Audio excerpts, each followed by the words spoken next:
31st night ఎంత drink తాగితే సేఫ్గా ఉంటాము అని చెప్పేసి చాలా మంది క్వశ్చన్ అడుగుతున్నారు. 31st నైట్ ఎంత డ్రింక్ తాగినా సరే మీరు సేఫ్గా అయితే ఉండరు. There is no 100% safe for alcohol drinking. Welcome back to my channel Madhuri vitals RNO. ఈ రోజు మనం 31st నైట్ ఆల్కహాల్ గురించి డిస్కస్ చేద్దాము. మన మందుబాబుల గురించి డిస్కస్ చేద్దాము. 31st నైటే వీళ్ళకి గుర్తొస్తూ ఉంటుంది ఆల్కహాల్ తాగమని. ఇంకొకటి ఏంటంటే, నా కంటెంట్ కనుక మీకు నచ్చినట్లయితే ఫాలో అవ్వండి, నా ఛానల్ని సబ్స్క్రైబ్ చేసుకోండి. అయితే లెట్స్ గెట్ ఇన్ టు ఆ వీడియో. చాలా మంది ఏంటంటే 31st నైట్ ఎంత డ్రింక్ తాగితే సేఫ్ గా ఉంటామా అని చెప్పేసి అడుగుతూ ఉంటారు. There is no 100% safe for alcohol drinking. Main గా ఫర్ మెన్ ఒక్కరోజు 31st నైట్కి మాత్రమే నేను చెప్తున్నానండి. అది కూడా 2 డ్రింక్స్ మాత్రమే, అంటే 2 బాటిల్స్. ఓకేనా. For women only 1 drink. ఓకేనా.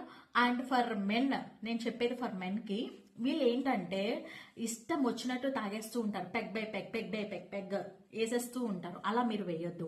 ఓకేనా. నేను చెప్పిన ఎంఎల్స్ని బట్టి మీరు క్యాలిక్యులేట్ అయితే చేసుకోండి. బియర్ వచ్చేసేసి 330 ml అండ్ వైన్ వచ్చేసేసి 150 ml. రమ్, విస్కీ, వాడ్కా ఇవి వచ్చేసేసి 30 ml మాత్రమే మీరు తీసుకోవాలి. అంటే రమ్, విస్కీ 30 ml అంటే ఒక పెగ్ మాత్రమే.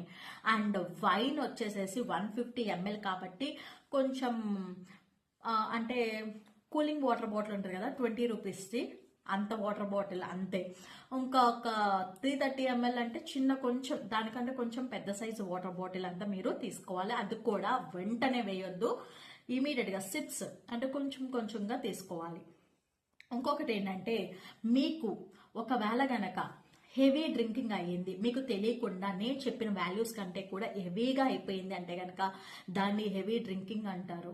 ఓకేనా. హెవీ డ్రింకింగ్ వల్ల మీకు ఏమవుతుందంటే ఇమీడియట్గా మీకు డిహైడ్రేట్ అయిపోతూ ఉంటారు, వామిటింగ్స్ అవుతాయి. అందుకనే కదా చూస్తున్నాము వాళ్ళని ఏమంటే కొంచెం డిజీనెస్గా ఫామ్ అవుతారు, వాళ్ళలో వాళ్ళు లోకంలో ఉండరు. ఇంకొకటి ఏంటంటే ఫ్లక్చువేషన్స్, బీపీ అనేవి పైకి కిందికి వెళ్తూ ఉంటాయి. Heart diseases, liver diseases, stress burst. అలాగే మీరు ఒకవేళ డ్రైవింగ్ చేస్తే కనుక యాక్సిడెంట్స్ కూడా అయ్యే ఛాన్సెస్ ఉంటాయి. కాబట్టి కేర్ఫుల్ గా చూసుకోవాలి. నేను ఆల్కహాల్ పర్సన్స్ కి సపోర్ట్ అని కాదు. I'm the not supporter for alcohol persons. I'm only for the instructor for the alcohol persons. Main గా మీరు ఫాలో అయ్యే కొన్ని టిప్స్ అయితే నేను నెక్స్ట్ వీడియోలో చెప్తాను. ఫర్ విమెన్ అయితే 1 డ్రింక్ అని చెప్పేసాను కదా, ఎవరైతే పూర్తిగా అవాయిడ్ చేయాలో కూడా నేను నెక్స్ట్ వీడియోలో చెప్తాను. Thank you for watching.